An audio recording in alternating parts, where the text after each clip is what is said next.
to Sisterhood Connection. Ladies, we are back for another fantastic, fun weekend time frame. But we're going to go ahead and let you know I am Michelle. And we also have her favorite bestie and your favorite host, Erica. And we want to welcome everybody to our show for today. Now, remember, beginning of this year, we promised a new, a different, a bigger, a better format for this year and shows for this year and new and exciting things. So we're going to start and we're going to bring out the big guns today. And guess who we have with us? None other than Mr. and Bettijo Bridges. We have the Bridges in the house. Finally, Super Bowl. finally, we're so excited. So excited. So excited. Even though, no, I'll wait because I got something for Mr. Bridges. But I'll wait. Just say, go ahead, Michelle. You're done. You're going to save it for later? I'm going to save it. I got it. Yes. Okay. And do you all know today is International Women's Day? Wow. So that's what I was waiting for because I love Bettijo so much. I really do. And it's perfect. It's International Women's Day. And because we kind of had to postpone our conversation because of the Super Bowl, now you're here for International Women's Day. Yay. Thank you, Bettijo. Thank you. You are so inducted in. Yes. Welcome to the Lioness Den. I love it. Right. Well, but you know why? Because this is what we're going to start with you just to get this, out of the way. Since it's International Women's Day, Mr. Bridges, how do you honor or what do you think how have they impacted the world in your view from a man's point of view? Well, first of all, my mom was my everything to me. That's for sure. And without my mom, I would not be who I am today. My mom stuck by me through thick and thin. And not just because she was my mom, because she was a strong woman. That's the real thing behind it. Exactly. I think that behind every great man, there's a great woman. And people don't realize that. They think that the men are by themselves, but they're not. You always have to have that partner next to you that can help you pull you forward. And then when that person is low, the other person pulls the other person forward. That's what you need. And having a great mom is a great start for especially boys. It's a really good start for boys. That's fantastic. That is amazing. Because you're right. When it comes to mothers, that's your first woman. Yeah, that's your first person. Whatever she gives out, that's where you start. That's the foundation. So it sounds like your mom is a great woman. Great woman. It was definitely a great woman. And this crazy part about it is they're just alike. That's what's the nuts part about it. Oh, that's fantastic. Right down to the name and stubbornness. Really? And on that note, Mr. Bridges, get out the way. Let's let the queen come in. Don't leave because we're going to bring you. Don't leave. Don't leave. No. Right. But see, you said stubborn, and I know Miss Bettijo, and I can tell you one thing. She is a phenomenal woman. So that's why I just want to give her the floor and let her say something about herself and how. I don't think your mama or I are stubborn. I think he's about strong-willed. How about determined? How about all of those things? Yeah. There you go. I mean, it's not our fault that we're right a lot of the times, right? Exactly. I do have a question. I'll pop back in with a question for you, Bettijo. For International Women's Day, for our younger ladies, what advice or what information would you share with them as they are travailing through life? I think that being confident in who you are, not worrying so much about what other people think of you is probably the biggest. It's such easy advice to give and it's such hard advice to implement, especially as when you're young. But it's something, that I try to tell my daughters a lot that just, hey, you know what? Don't worry about other people. And I think one of the biggest parts that of how you logically convince yourself into that is that they're not really thinking that much about you anyway. Everybody else is really focused on themselves too, to where you just feel confident, be confident in who you are and don't worry about everybody else. And I think the perfectionism thing, man, I wish I'd gotten over that a lot earlier in my life. I'm not even, I guess it's easy to backslide into that, but the longer I get away from that, it's I feel like I've got this more on, and I wish I could have tackled that, when my kids were younger and enjoyed them a little bit more. And so it's kind of two pieces being confident I in think yourself, that's fantastic. pushing yourself so much for that perfection. You are now an official member. You are now an official. You We fit are- in yes. so well. Little rascals on the He-Man Woman Haters Club. Remember when they did that club and Alfalfa was in love, so he didn't want to join it. Right. Right. But look, so that would make Alfalfa, and that would make, well, I'm sorry, Betty would be Darla, because she snagged you. I'm sorry. So Betty, you have to tell us, how did you, I know you worked your magic, but how did you and Mr. Bridges, how did you snag him? Because it How was did that you snag her? It's such a funny story. I was single and I had tried doing some of the dating app stuff, which was absolutely miserable. Dating apps are terrible. And I had given up. I had tried dating for about 6 months. And then I told my best friend, I said, you know what? I'm done. Like I gave this a go, gave it a good, honest try. And I can honestly say that it is not for me. And I'm just going to be on my own. And I was kind of resigned to that and was fine with it. She was not done with it. There's got more out there. And so she knew Todd from living in California. Mhm. I lived in Phoenix, and she'd lived out in California. And so she was using him kind of like a focus group. He was one of the few single men that she knew. And so she wasn't setting us up. She was making a profile for me on some other dating app without my knowledge. I didn't know about this. I'm writing that down. You know what, Bettijo? Okay. Sorry. Taking She's notes. writing it Keep down for going. me. Right. She She's was trying to do that for messaging me. Todd pictures of me and getting his help to pick out which pictures to put on this profile, because she thought, if we just build you a better profile on a better app, maybe you're going to have a better experience or something. Right. In that whole little market research that she was doing there, Todd was asking her some questions and then finally said, well, why don't you give her my number? And so, not kidding, she texted me, she gave me Todd's number, and she even wrote the text. So I just copy and paste. Oh my God. When I Now tell you that's I a like your bad best thing. friend, I got to step up my game. Wait a minute. Okay. So we laughed about that the first text I ever sent him, I didn't even write myself. But then we started chatting back and forth, texting, and I did a couple calls, and then I went out to California to meet him and kind of just hit it off from there. So He's giving me the stuff. in other words, you can lean back in, Todd. In other words, you snagged her because she was on a whole nother level, and you're like, hey, I'm standing right here. Call me, girl. No, God did it to me. I was planning on being single for the rest of my life. God did that to me. Yeah. God, Listen, if you need to get married, I'm like, nope. you know the saying, tell God your plan. Want to make him laugh, tell God your plans. Right. Yeah. And you guys are proof. Right. You guys are proof. Oh, you yeah. really, really are. You really are.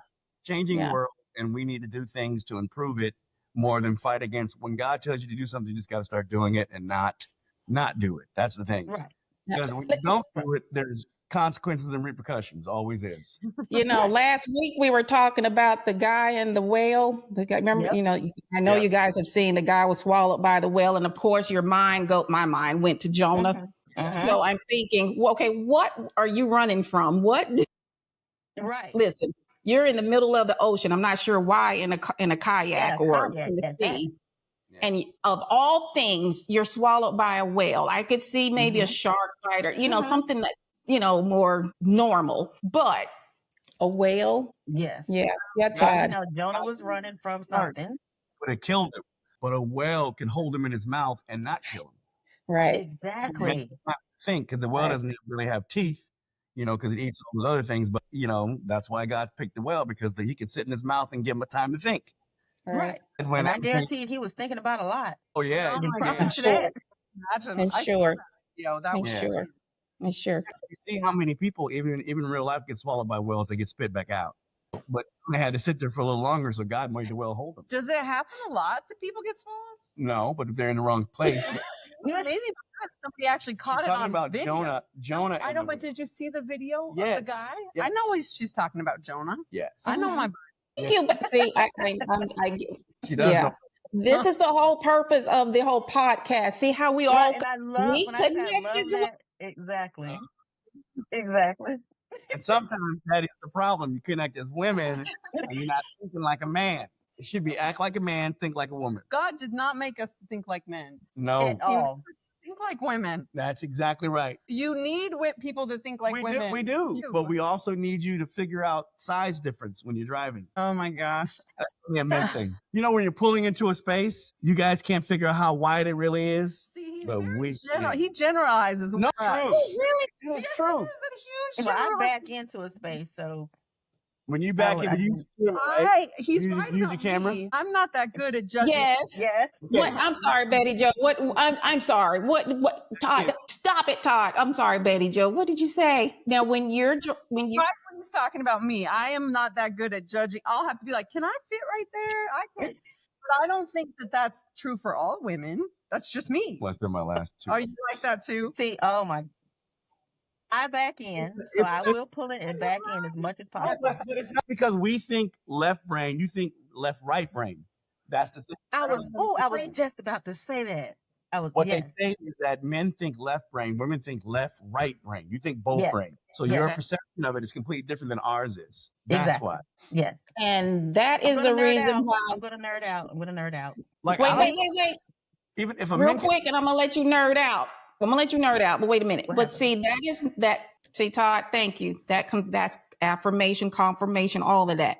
That was the reason why my main argument is why God created woman. He created man. He sent Adam down. He said, listen, you have one job. This is all I need you to do. And after watching him, he's like, come here. Let me help Lay you. down. Lay down. Take it I out. And But then the nerd out. here we Okay. are. This Go is ahead. the nerd out for me. So, Todd, you are correct. The left-right brain is fantastic. So, I go look into that and I say, oh, men cannot cross what's called the corpus callosum. Women, we go back and forth. So that's how we're able to look at situations differently. That's how we're able to process situations differently. See, Betty Joe, what it is, when you're going into a parking spot, it's like so many different things that are going on right then. There. You might have to say, okay, am I going to hit it by an inch, a half an inch? Could I back in? It's so many things that go into parking. See, But there's cameras. But there's cameras. Cameras is the best thing ever. That's the only way I can back in I can't ask me to turn around and back in anything. I'm tearing up anything to the left side, back, maybe front. Cameras. I can use my camera now too to see if I'm centered in a space. Yes. I will do that. Even if you pull in straight, I'll then turn the reverse on real quick because I can see. I don't know. Anyway.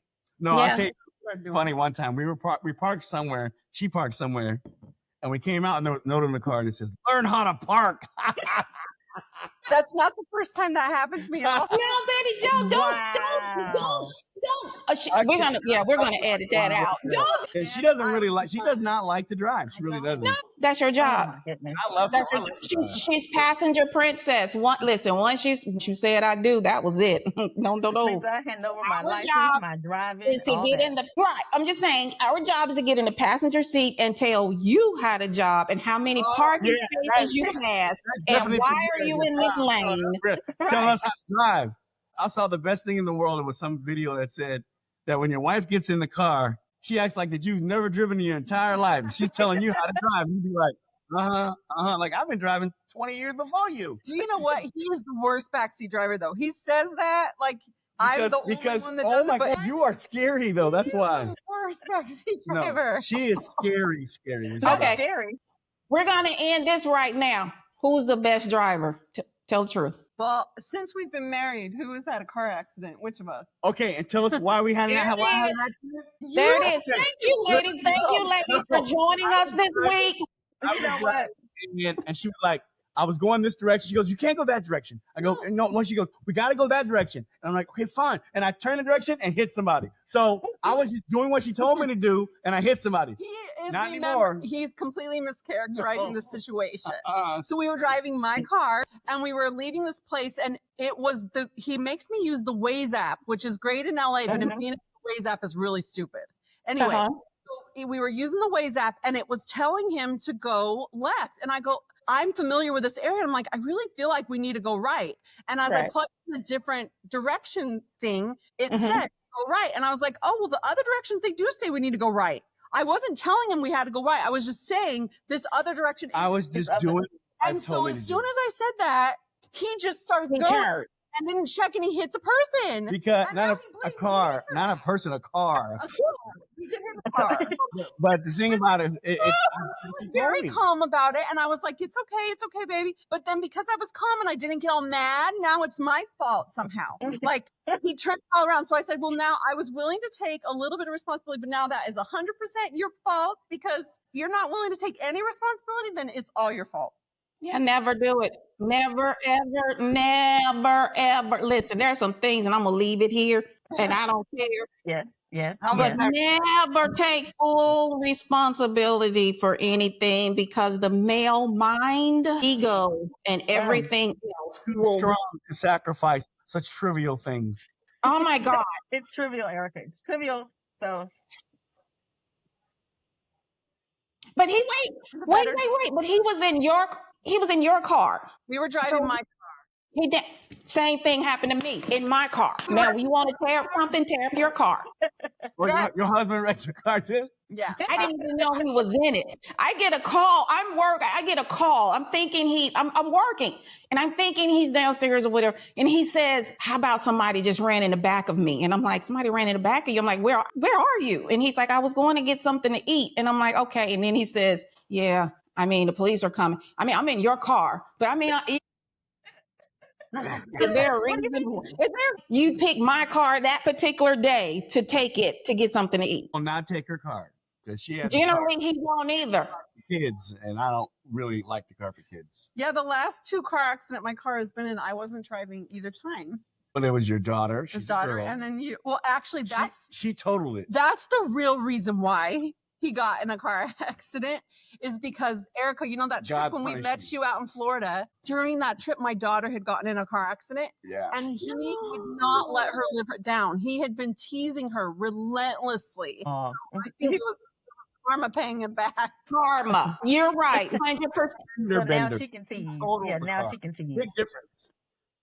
Well, listen, remember you were mentioning God and everything, and listen, things come back around. Yeah, God always gets me back right away. That's He's why like, get back in line. Get back in line. Now let's get this. When I do wrong, God gets me right away. It sucks. It really sucks. God's always got his hand on me. So we're gonna circle back around because you guys are funny. I swear you guys are hilarious. Got a question. What was the first date? Well, I guess technically when I came to California, we went to breakfast. He picked me up at the airport and we went to breakfast. But then we just spent the next couple days together.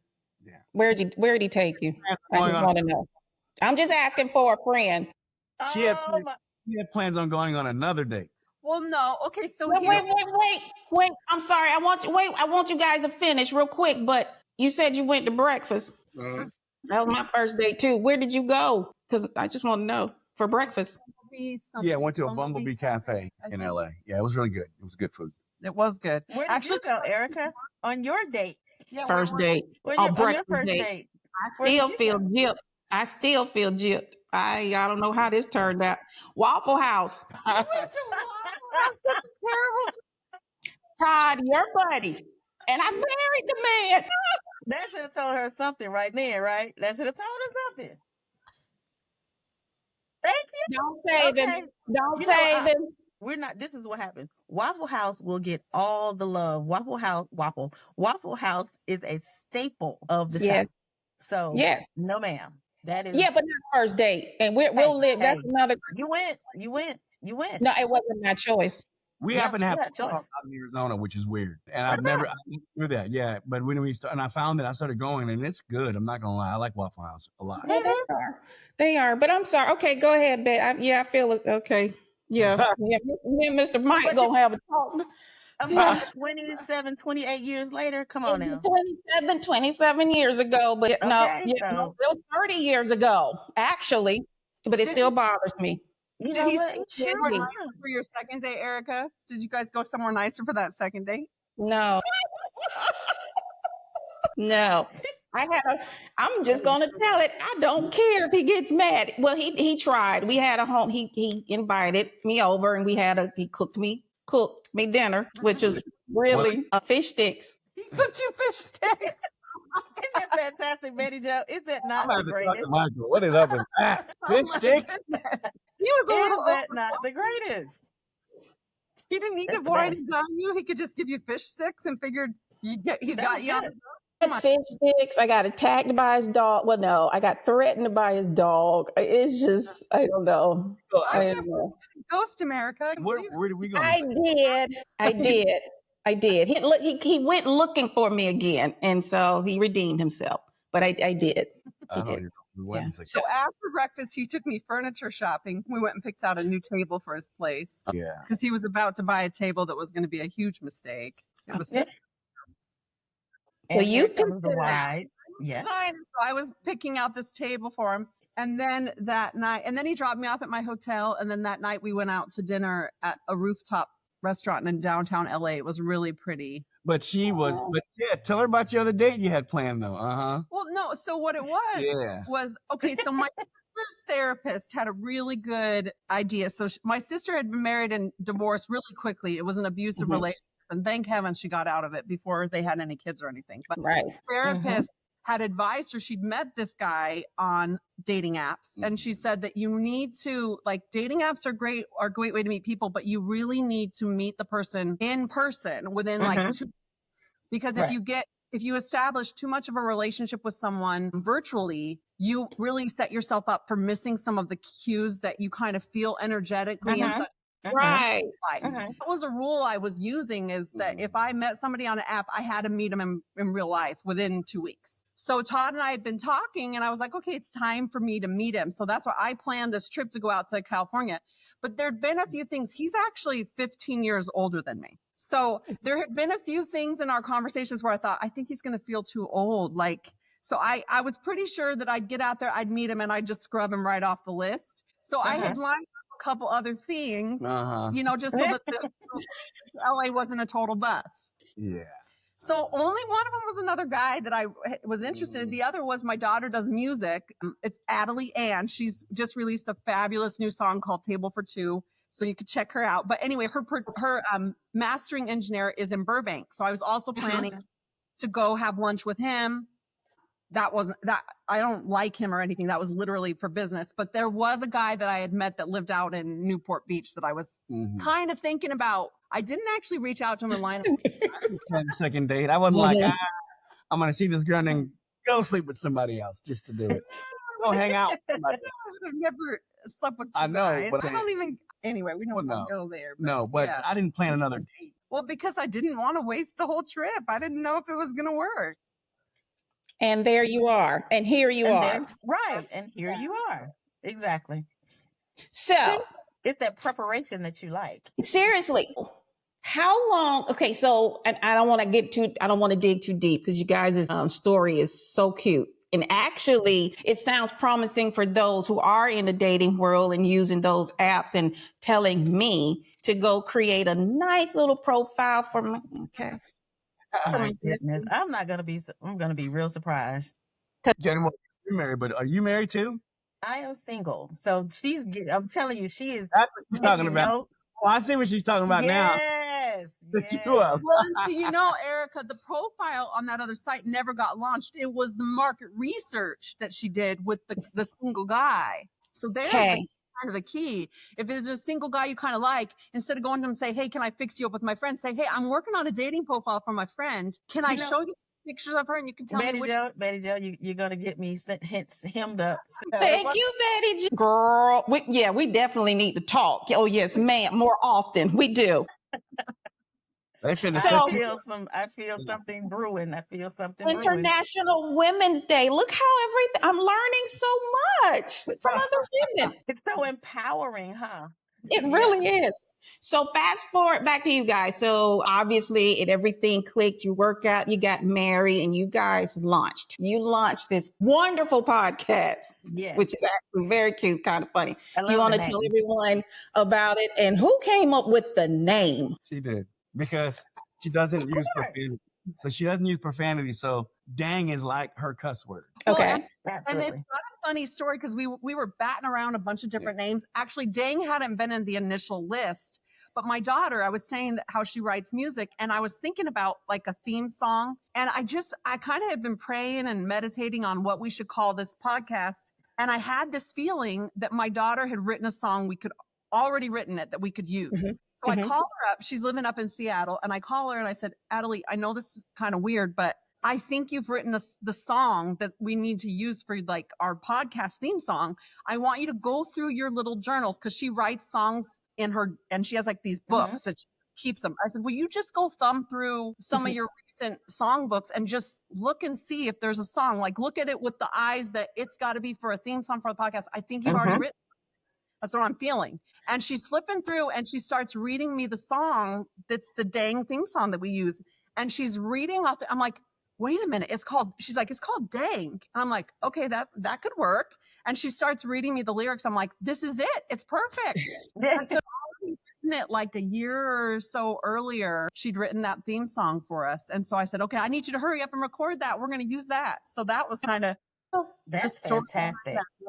That is amazing. So it's literally like it just kind of fell into place. I don't like to say coincidence because I don't believe in coincidences, but just the way it worked out, everything just kind of fell into place. And here you are. So you want to tell everyone, so we're definitely going to make sure we list it to go watch you guys or listen to you guys' podcast. You want to tell us more about what your podcast is about? Yeah. Yes. Well, our new season will be in a different place too. Yeah. We're really excited about season 2. We're finishing off. I think we have about 10 more episodes in this first season. And then for season 2, we're moving to an even bigger, nicer studio. We're really excited about season 2. Okay. Nice.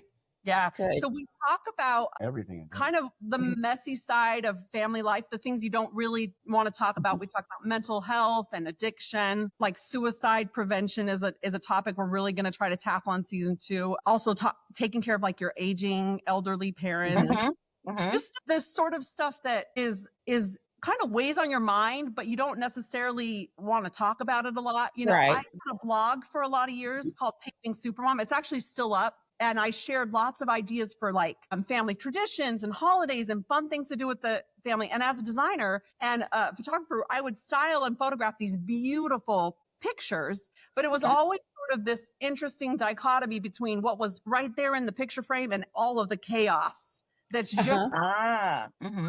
And so I kind of think of that phase of my life. I was really, I call myself a recovering perfectionist. So I was really into getting I would get chills when I could get that frame to look perfect and beautiful. But you know, this phase of my life is more about being honest and authentic about what's really happening on that other side of that picture. You know, that messy side of life. That was the perfect side. And now this is the messy side. Exactly. Right. Yeah. I think that's definitely a niche, however you want to pronounce it, that's needed, because that is subjects that nobody wants to talk about, deal with, tackle, even though you may be living it, but just having and knowing that there's another place or someone else or a group of people going through the same thing that, you know, gives you strength. So that is amazing. Yeah. And definitely the thing about talking about aging parents is that we all go through it. Yes. My sister and brother took care of my mom for the first 3 years. And then she moved down here with us for the last 2 years before she passed away. And it's a lot. It's a lot taking care of a parent in their 80s. You know, see things completely differently than how you're going to be seeing things. You know? And the thing is that when you start taking care of them, you have to remember it's your mother, but at the same time, you're taking care of that person. And they forget sometimes how old you are. They forget. Tell you what to do, and you're like, you're in my house, but you know, and it was a lot. My mom passed away. Betty Bridges passed away last year, in August of last year. But my mom had a remarkable life. My mom was an amazing teacher. She was an acting teacher who taught and a manager who taught Nia Long, Regina King, and she was an actress into herself. You know, she was amazing. That's Women's Day. My mom definitely deserves to be in that. She was absolutely. Absolutely. Yeah, we definitely. I'm so sorry. They used to watch all those old shows. I miss her so much because she was the part of my day where I'd slow down. You know, I'd go sit with her and we'd Matlock or Judge Judy or we started watching Monk a lot towards. Oh, I love Monk. Murder She Wrote. That was the one. Murder. They created a new Murder She Wrote. My mom would have loved it in the new Murder She Wrote with Kathy Bates. New Matlock. Oh, new Matlock. I was about to say, I was like, they're coming out with a new one. They got a new one. They're coming out with a new one. Loved it. Yeah. Yeah. So When you were talking about being in like your perfection phase, I think that's something that women, we really have to work on, like giving ourselves grace to not, everything doesn't have to be perfect. Yeah. You know, and that's something I think sometimes when society, views it, we're just like, oh, women are supposed to do this and women are supposed to do that. But at some point, we have to say, hey, back off. Right. But We're that's good. something, We're doing good. right. yeah, I think it's something we feel like we do. I mean, it's one of the, Mhm. it's just something that I don't know chromosome or the way we were raised, but it's something about we're strong. We can take it. We can handle it, Mhm.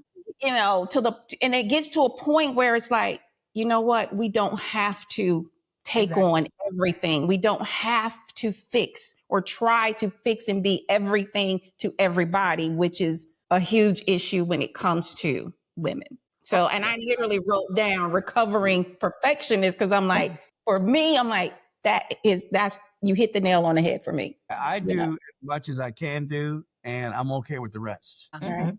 It's like I Mhm. set my goals to be realistic goals for the day. I Yeah. said what I'm going to be able to accomplish. And Mhm. women, my wife, she'll set these no, big goals. I don't even set goals for the day anymore. Yeah, I but just set goals for the week because the day you never know if your day's going to get totally hijacked by something with the kids or something like, so I just set weekly goals now. But I think that what for me it was perfectionism was really that pursuit of perfection was standing in the Mhm. way of happiness, really. Mhm. Mhm. Absolutely. You really can't ever achieve it. Yeah. Maybe in that tiny little picture I could, but like in reality, Right. it's never going to be like that. And so I had to really recognize that I was keeping myself from enjoying and being happy because I was in pursuit of that. Right. Mhm. Right. Right. And that's a journey that I'm learning now. I guess, new empty nester kind of thing and, letting go. And it's still, I'm running around, still trying to make sure everyone is happy, or I need to do this and I need to do that and who needs what. And it's like, you know what? No, it's okay to say no. And right now I'm in that phase of like where I'm just doing me. I love family. I love my kids, love my husband, but I need to focus on me. So yeah. Mhm. Yeah. Great. Good. Yeah. So let's say, and we're coming to the end of the podcast, but it is International Women's Day. And now we never talked to the Queen, Miss Bettijo, about her perception of this. And I know when we met in Florida, you were working on this wonderful idea. I was trying to explain it to Michelle, and I just thought, you know what, you're better explaining because I completely butchered it, I'm sure.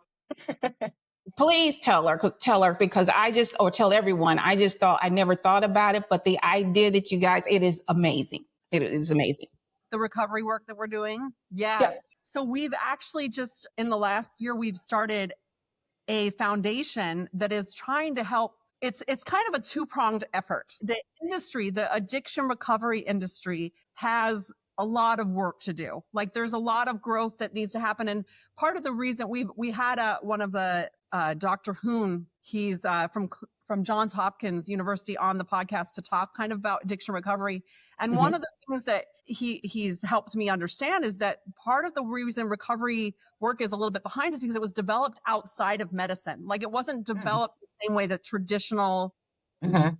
treatments are developed because addiction wasn't recognized as a medical condition until, fairly recently. And so the treatments haven't gone through the rigorous testing and validation. There aren't treatment plans like you would see for a traditional medical issue. Mhm.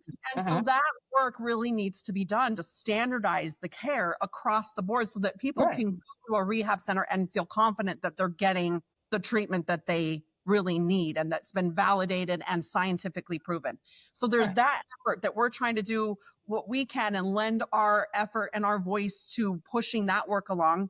And that organization's called the Society for Evidence-Based Addiction Treatment, or SEAT is the acronym. And the idea about a seat in kind of that recovery circle of creating a seat that's going to be helpful and then also saving people that maybe don't have the access. So that's that Right. organization. Right. And then Right. the other part to that effort is a public facing effort called mybestrehab.org. And that site is still even pre-beta. We're still working on the tool, but what it will do is it will create a system where people can come and fill out a questionnaire that will help them match them to a treatment facility that is suited to their needs and their specific challenges. And it's all based on algorithmic technology that will take the answers to your survey questions and match you with a treatment center that has proven evidence-based results for somebody with those sorts of issues. So it's really fantastic. We are working with the, to get the technology all working to be able to bring that tool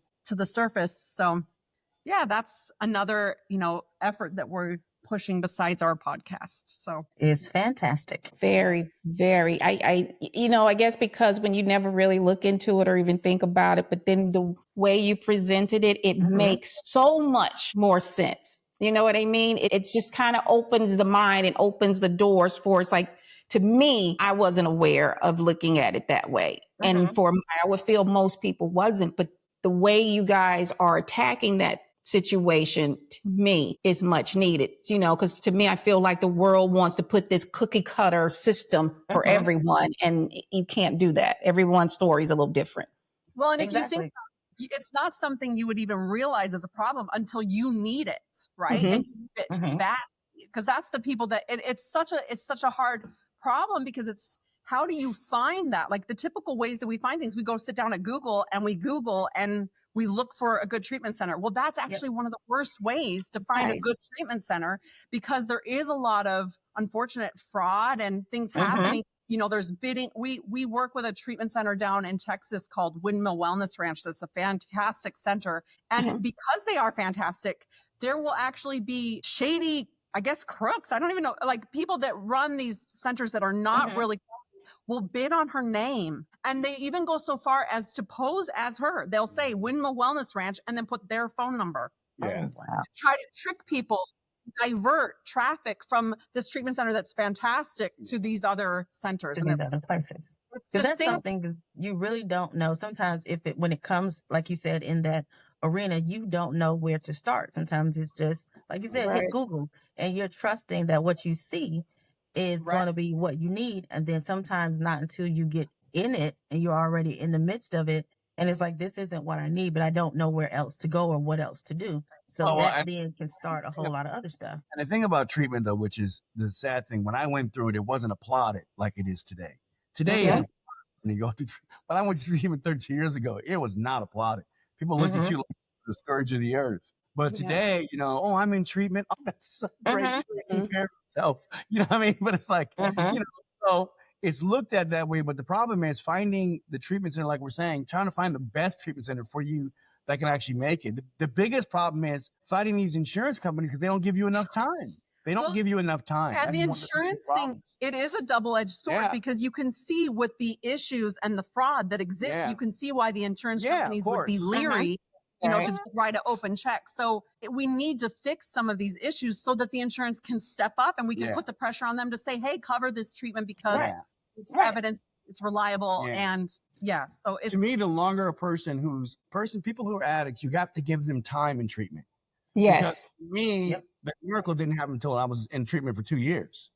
Well, and I wanted to be sober. But see, I was voted most likely not to make it. So I was so stubborn. I was like, I'm going to make it 2 years just to piss them off. Well, wait, who's stubborn? Didn't we talk about that earlier? Who's stubborn? He's not stubborn, right? We're stubborn, not him. I am stubborn too, but my stubborn is just the guy's in a good way. Yeah. So, but one of the things about Todd's recovery story is one of the really big turning points was when you actually got the doctor that recognized the deficiency in the. My brain wasn't producing sulfuric acid anymore. Whatever the drug I was doing 30 years ago, I took it away. Then they put me on a drug called Depakote, which helped increase that particular serum in the brain. And then once it got kickstarted again, then I didn't have to take it anymore. And then I was able to think about before doing something dumb. So it's literally like your physiologic. I mean, if you think about drugs and the chemicals, you create a physiologic change within your body. And that change actually works against you in reaching recovery. And so having these treatments and the support, like that was a huge turning point for Todd, was getting that physiological support that made it so he was able, that his willpower could actually serve him because his body was no longer. But it took that one doctor, which is another issue, and that's a whole nother conversation for another day. That doctor and he wasn't a DEI program doctor. Yeah, I wasn't gonna go there. He wasn't a good doctor. Yeah. He found Yeah. it. Saved my life. That's the Yeah. most important thing. And that's what's the miracle behind it, is having, it's like God put the right person in the right place Yep, at the right at the time. right- And look, And I realized that he used all these people to further me in my recovery. And he always would put them there in front of me, and then made me have to listen to him, And then as I got further down the line, the crazy part about it is out of 6,000 people, I'm the only one who stayed sober for going on. I had 32 years, February 24th. So I'm the only one who's been sober that long. Congratulations. Right. that is phenomenal. Right. Phenomenal. And look at the story you tell, and it's still, you're giving back. Right. And mention it on International Women's Day. That's payback for the Super Bowl and postponing our conversation. On international, they were cheerleading out there, so that was for international. Yo, we're kidding. I just want to thank you guys. Bettijo, you are a remarkable woman. I want you to continue. You have our 100% support. Absolutely. With what you guys are doing, because when you guys told me the whole concept of this, it was eye-opening. It really was eye-opening, because, I just felt like everything is cookie cutter. Even the medical field is just cookie cutter. And it's just going to therapy, cookie cutter. Yeah. Yeah. So, Yeah. So I do thank you. I do salute you, Bettijo and Michelle and myself for International Women's Day. For International Women's Day. Yeah. And your mom as well. God rest her soul. And your mom, who was a phenomenal woman. Yes. She definitely was a remarkable lady. Absolutely. So, well, you can't call them. So do you guys want to tell us like where people can go to get more information or to reach out to you guys about? Go to Dang Podcast, just DANG podcast.com. That's where all of our episodes live, and has links to our other things. And you can also catch me on streaming video games. His website is realtoddbridges.com if you want to get you some What You Talking About Willis t-shirts or mugs, things like that. Yep. Yeah. Dang, I wish I had known that before when the Super Bowl was put off. I could have ordered me a t-shirt and wore it today with What You Talking About, Willis, because you put me off for. I was there. And Sweat said, there it is. I get it. I get it.